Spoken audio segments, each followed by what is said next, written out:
Hi, everybody, and welcome to WP Coffee Talk. So we're here again and welcoming you, and thanks for coming back and visiting with us every week. And this week, our guest is Tricia Isham. Hi, Tricia. How are you tonight? I'm great. How are you? Good, thanks. Thanks for being on the show with me this evening. You and I have known each other for what, like 4 years now, 5 years? Yep, about that. Yeah, that's cool.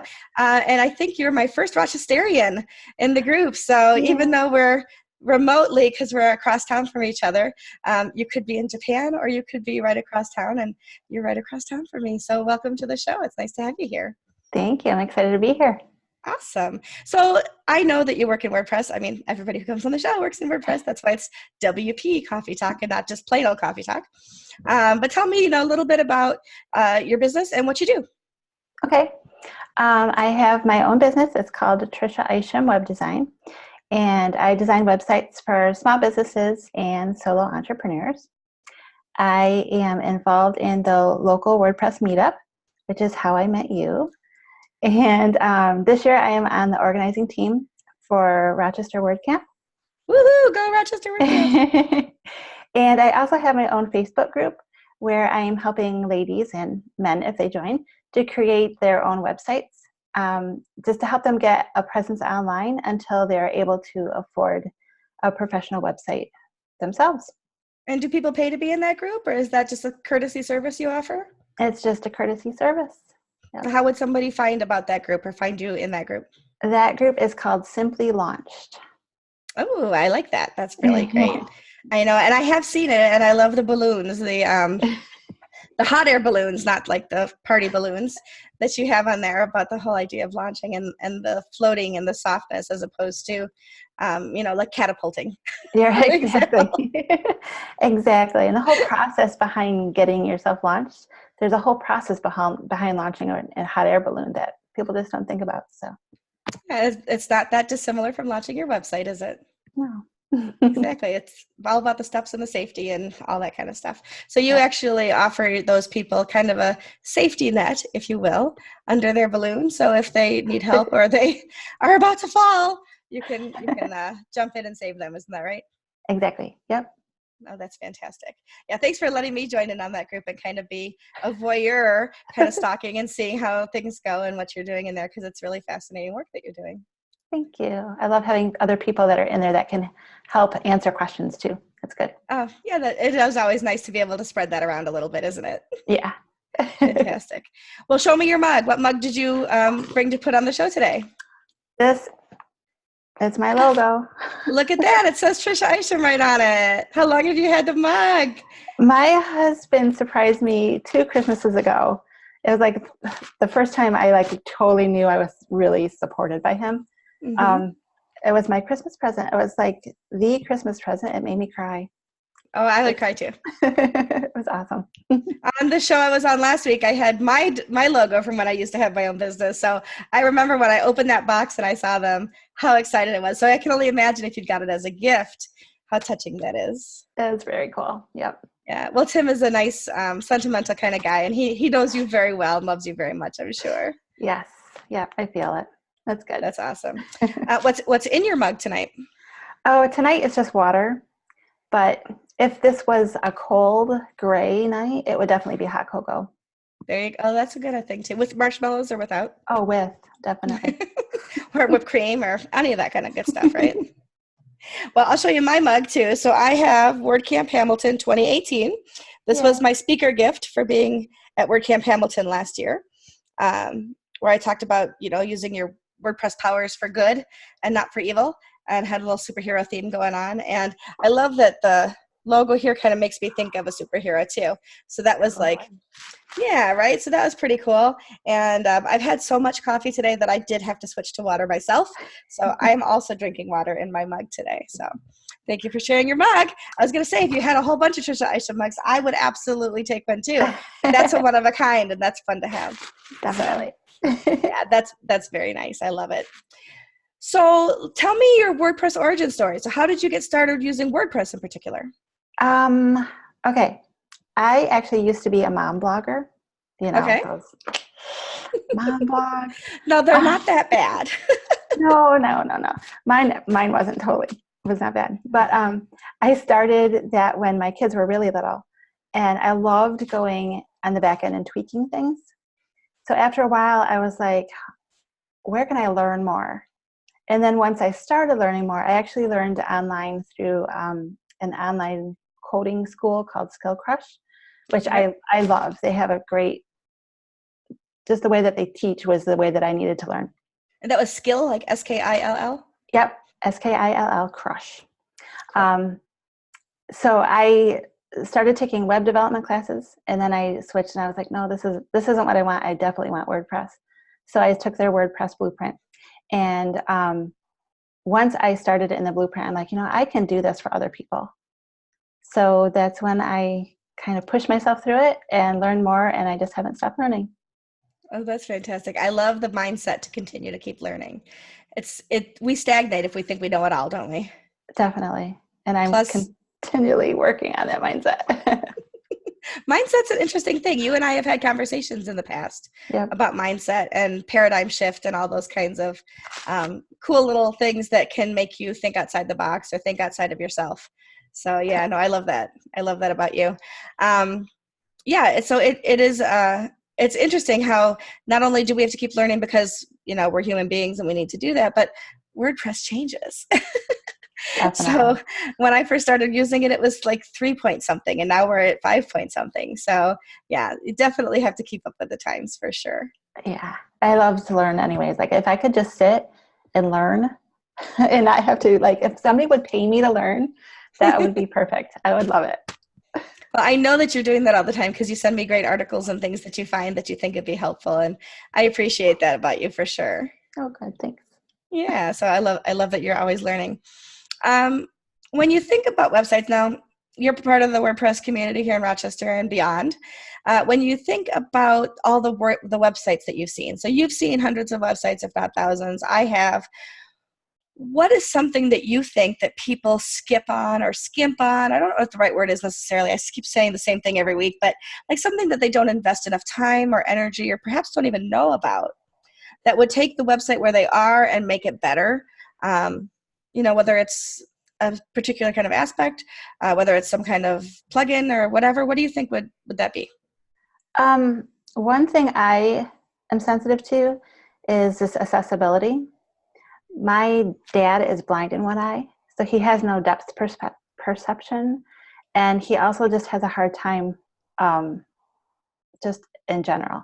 He's not to the point where he needs like a screen reader or anything yet, but he definitely has a hard time when he goes to some websites, just the way that they're designed, knowing where to look next. And sometimes people try to do like the 3D fancy buttons or, that sort of look.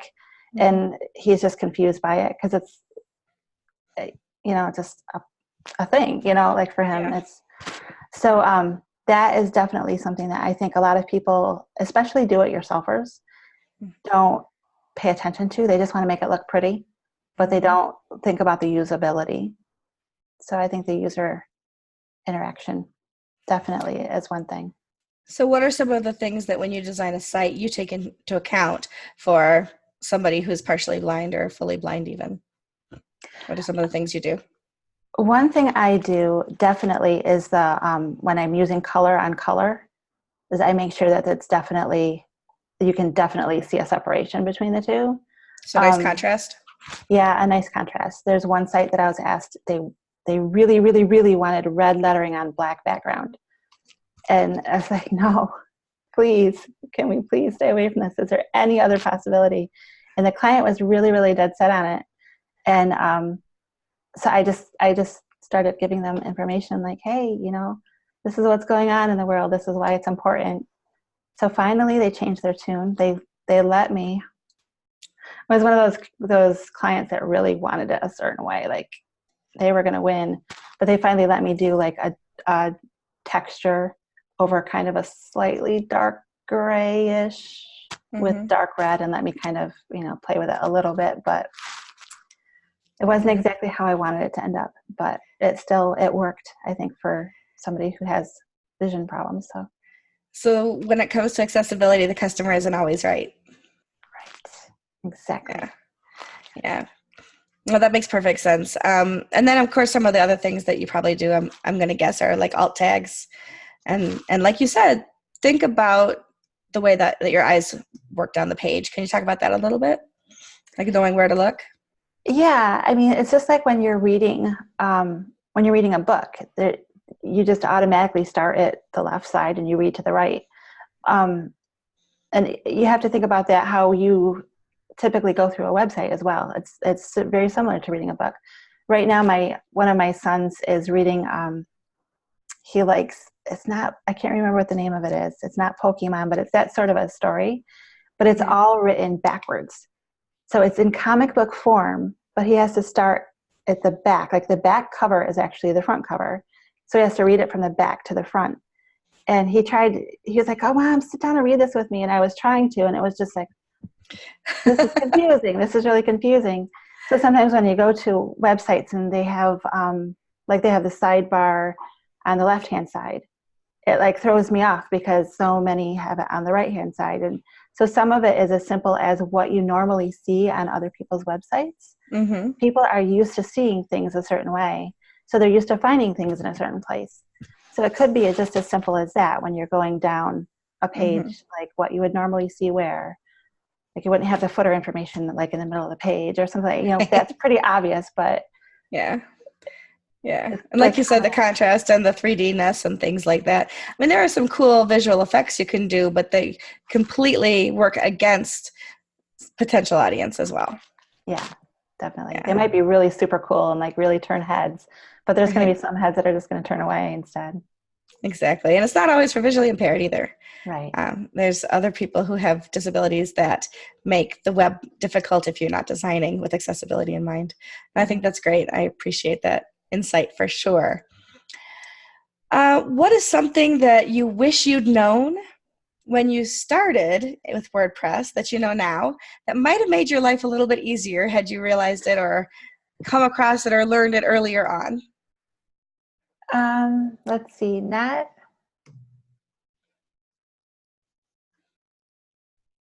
well, like a value thing, I Okay, guess. anything? Like Yeah. for me, it's like, okay, I learned all this. I know I'll like not know it all, but I have skills that other people don't.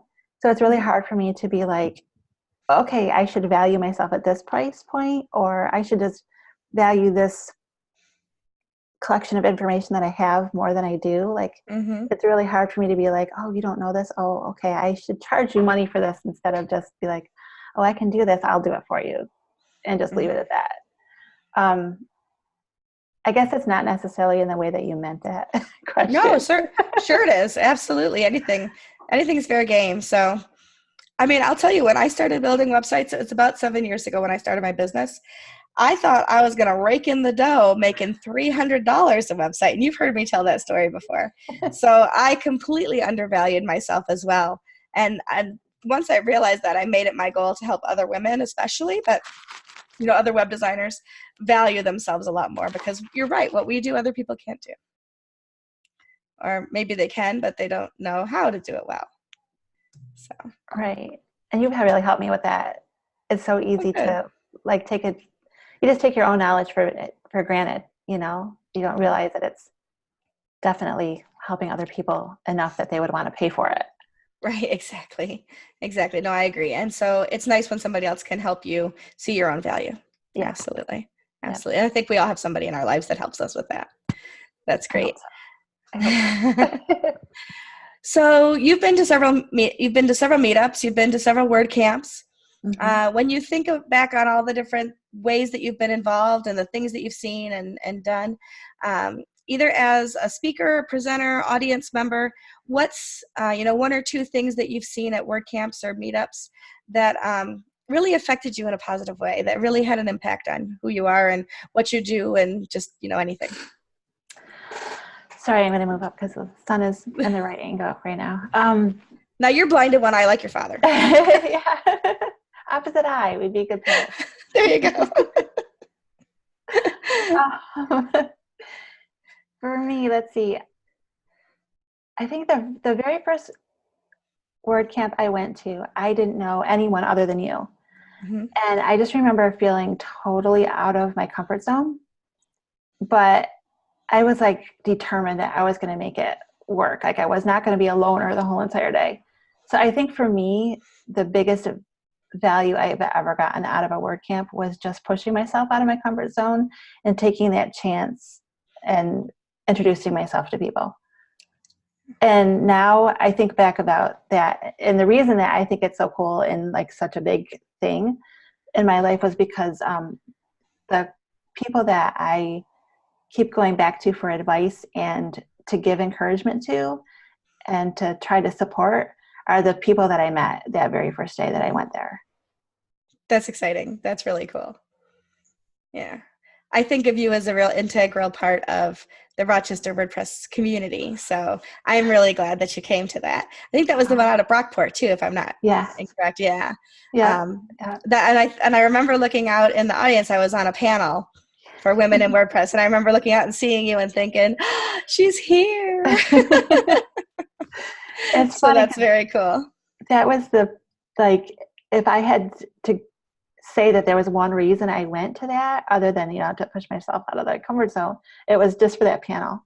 To see like how other ladies are actually killing it in WordPress.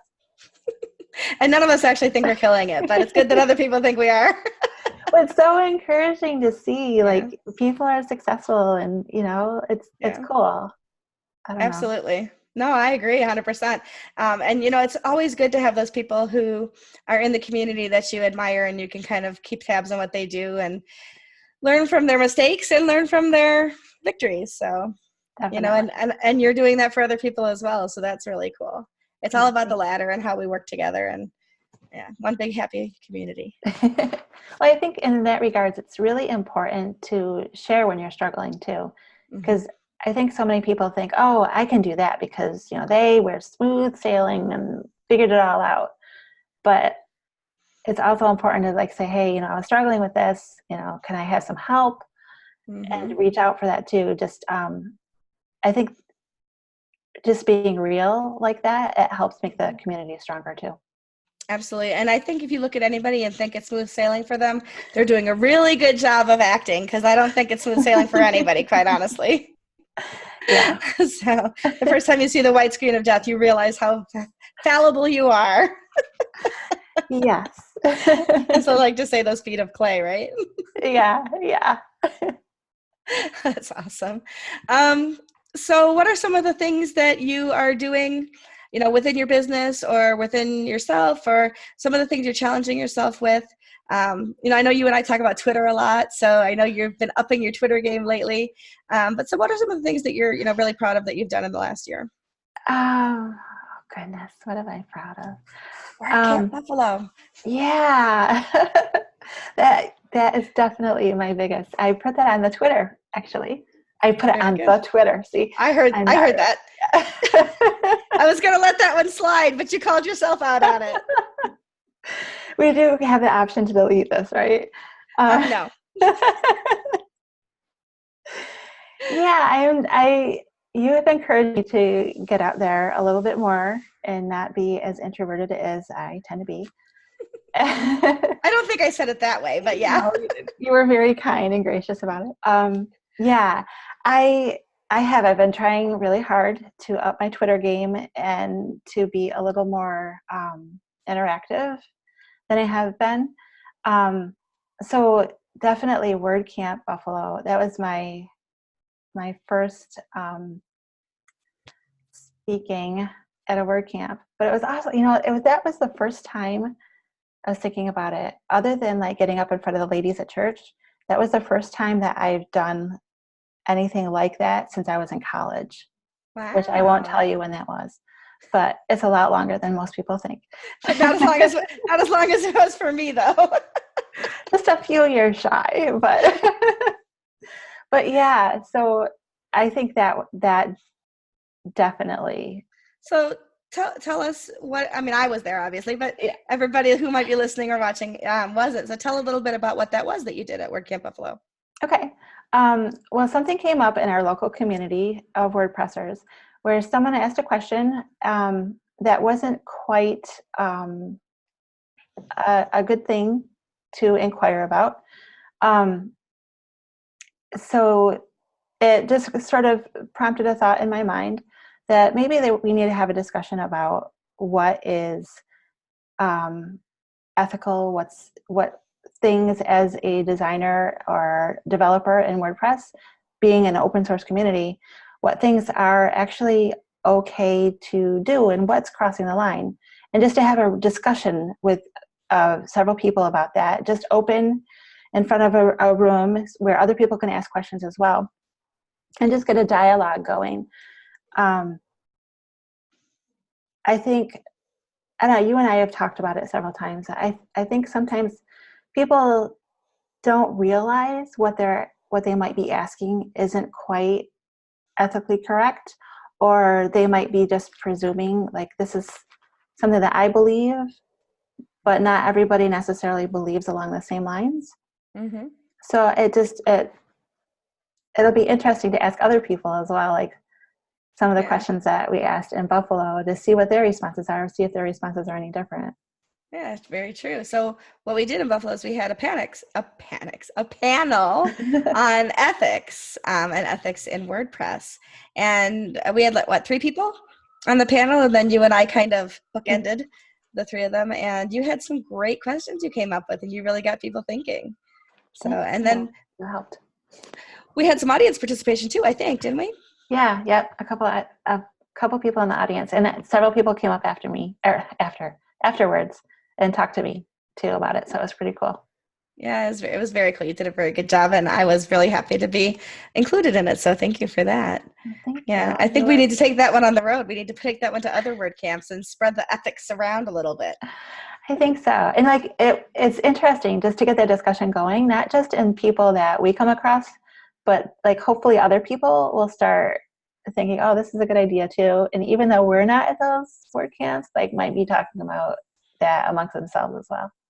Yeah, that'd be a good blog post. Have you blogged about it yet? I just blogged about my one experience at WordCamp, but I can expand on that. Yeah, maybe put together a little toolkit they can download, and I don't know, I'm making a lot of work for you now. You're good at that. It's all good though. It's all good. I am good at assigning homework to people. I'm really good at that. You'd think I was a teacher in my former life or something. Awesome. You know how to spur people on to make themselves grow. So that's good. Oh, thank you. Thank you. I do try. I challenge myself more than anybody else. I will say that for sure. But so if I challenge you a little bit too, I'm happy if it helps you grow. So, are you ready for my rapid fire questions? Yes, I am. You don't have this is the part that I don't like. We'll do it. You can answer them slowly. You don't have to answer them rapid fire. It's just that they're not perhaps as in-depth, but if they are for you, take the time to answer them, please. Okay. So the first one is, what are 2 or 3 or 4 must-have plugins? I know every time it's like, or 5 or 6 or 7. No. 2 to 4 WordPress plugins that for you are must-have plugins on almost every website that you develop. And if it's not a particular plugin, it can be a type of plugin. So for example, a backup plugin would be one. Okay. Did I steal your answer? Yep, that was my first answer. A backup plugin. That's because I always tell you, everybody in our meetup, don't forget to back up. Right, but there's a total reason for it, right? Mm-hmm. There's so many times that we've needed it. Actually, when I was still doing the mom blog thing before I started learning, I had that white screen of death, and I was like, oh my word, what did I just do? So I learned from that. Though I learned about the whole plugin thing, and how to check your plugins to see if they're what's causing it. The culprit, yeah. Yep. So I learned that. Google and YouTube, they were my main teachers at that point. Mm-hmm. And then I also learned how to make a backup for myself so that if it ever happened again, I would know what to do. Very good. Very good. Which is that's really the thing that was just like, okay, I have to go find a course now because there's just too much to learn through Google and YouTube, and I don't know what I don't know. So that's what made me go. A little structure is not a bad thing for sure. Yeah. So what are some other plugins? An SEO plugin, mm-hmm. And that everyone will tell you that too. Yeah. But another one that I like is all-in-one migration, because I love to work from a local environment when I'm working on my website. So even if it's like doing backups and everything, I make a backup, but I bring it down to my local, and then I do all my updates there, and then I push it back live. Okay. So if you break it, you aren't breaking a live site? Right. Well, aren't you Exactly. clever? Well, I try. But the easiest way I have found is, I know you use a different one than me, but I use all-in-one migration for that. Very So good. it's very simple. Yeah, I always say it doesn't matter which one you're using. Find one that's comfortable for you. Yep. Just make sure you're using it, right? Exactly. That's the key. Yeah. Just make sure you're using it and know how to use it before you just make sure you use it. Yeah, Because you for could sure. be using it and not use all the features. Yeah, that's for sure, for sure. Yeah. We've in Rochester, we've had the Battle of the Forms. You've heard us talk about the Battle of the Forms, where everybody has it's just like everybody has a different opinion on who's the best host. Yeah. Hosting solution. Everybody has their go-to forms that they like to use. What are yours? Yeah. I use Caldera or Contact 7. I know I do overflow work for a gentleman locally at the moment who uses, I think it's Form Builder Pro or something like that. So I know that there's more, but I like Caldera or Contact 7 better. Very good. My friend Josh Pollock, who is and my friend Christy Coronas will be very happy because they are the founders of Caldera Forms. So. Cool. Shout out to them. Yeah, that's what's on my site right now. Oh, I love to hear that. That's fantastic.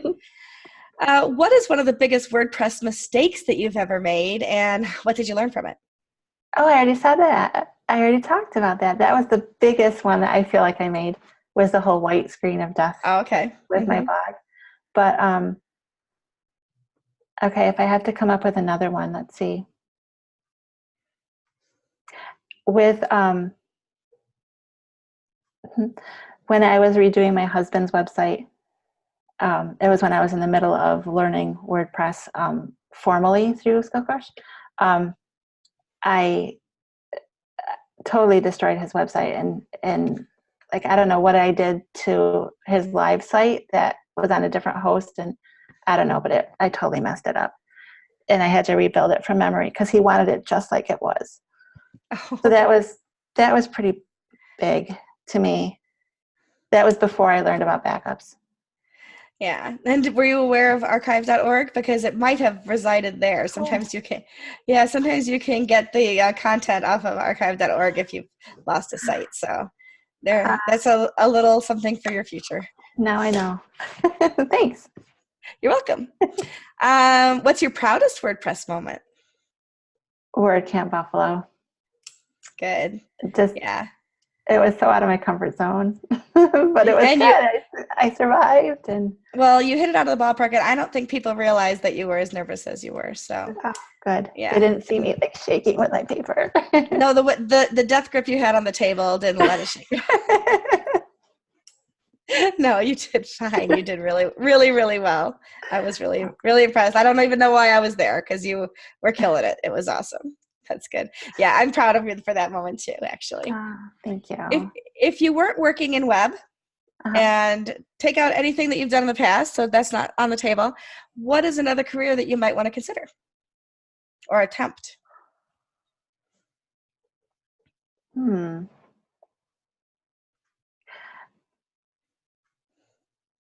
it have to be an official career or one that I make up? Whatever you'd like. There's no correct answer. If I could have a career, well, I said this before too, if I could have a career learning all the time, that would be it. But since that's not really feasible. Those are called PhD students, by the way. Does a PhD student have to have a subject area? Oh, yeah, pretty much. Okay. All right, well, what I love to do is brush lettering. I'm teaching myself how to do brush lettering. Oh, cool. So I think that would be really cool if I could like go around and like, I would love to like brush letter really big. Like if I could do like windows or something and brush lettering, I think that would be fun. Oh, I can't wait to see what that even is. So you'll have to send me some examples later. Oh, it's like kind of like calligraphy. Okay, only bigger. Only bigger with brushes. With brushes. Oh, that's very cool. Yeah. What is something on your bucket list? I was just talking with a friend this morning about this. Going to Australia. You are the second person who said that. And I'm telling you, all of the stuff I see on Reddit and Facebook about all of these creepy crawlies and dangerous, poisonous everything, I will never set foot in Australia. So more power to you. No, I won't either, but it's on my bucket list. I have a young friend who has been an au pair. Is that how you say that? Uh-huh. In Australia for the past 6 months. Oh. So I've been seeing like all of her pictures and where she's been going and Perth and all these places. And it just looks so cool. But then in the middle of all that, I saw the pictures of like the whole spider thing. As big as your head, yeah? Oh, no, it wasn't even that. It was just like everything is covered with spider webs. I saw that, yes. Like they were raining from the sky. No, so I'll never go there, but it's on my bucket list. So figure. Are you afraid of heights? Because they have that whole bridge walk on the Sydney Bridge. I could never do that. No, I couldn't do that either. No. Okay. No. So it's a bucket list that is kind of like a virtual bucket list, if we will. You got it. The virtual bucket list lives. I love it. My last scheduled question, if you will, is show us or tell us about one of your hidden talents. Oh, goodness. You know,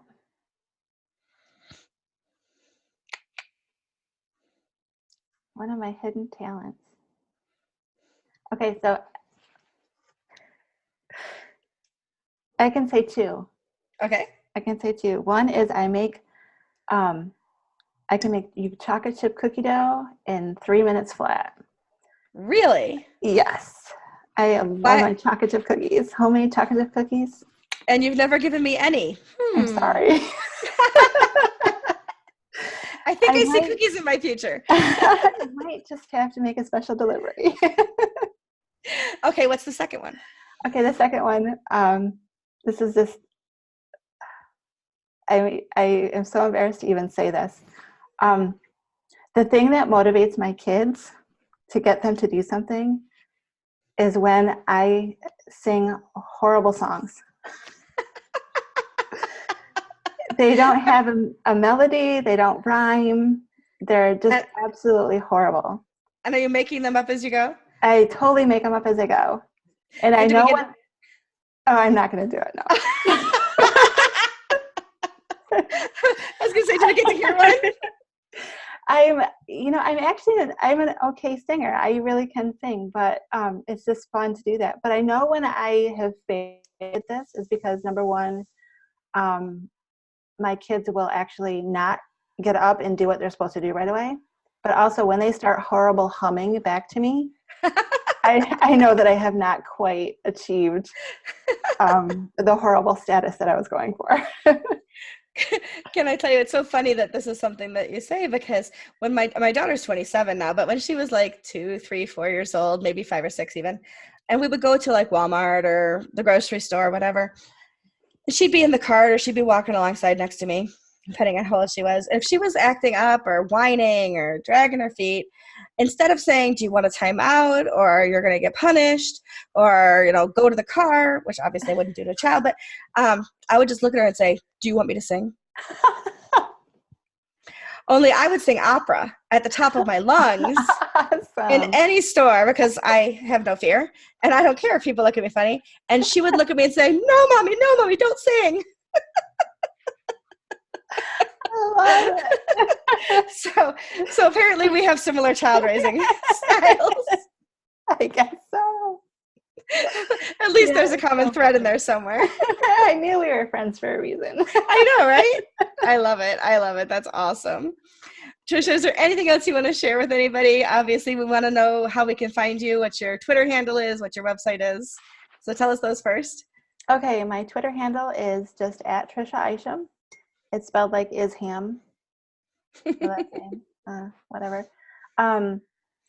My website is triciaisham.com. Go figure. Okay.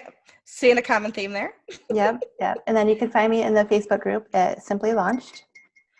Very good. I love it. And we'll, of course, put those on the screen when we have your podcast posted. So that's awesome. Anything else you'd like to add today? No. Thank you very much.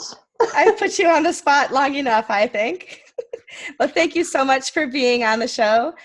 Very excited to have you here. And of course, very honored that you would be on the show with me tonight. And also that just pleased to have you as a friend, of course. Oh, thank you. I love having you as a friend. Thanks. I love all the love. It's awesome. So thank you everybody for watching or listening to us today. And we'll see you on the next episode of WP Coffee Talk. Bye. Bye. Thank you.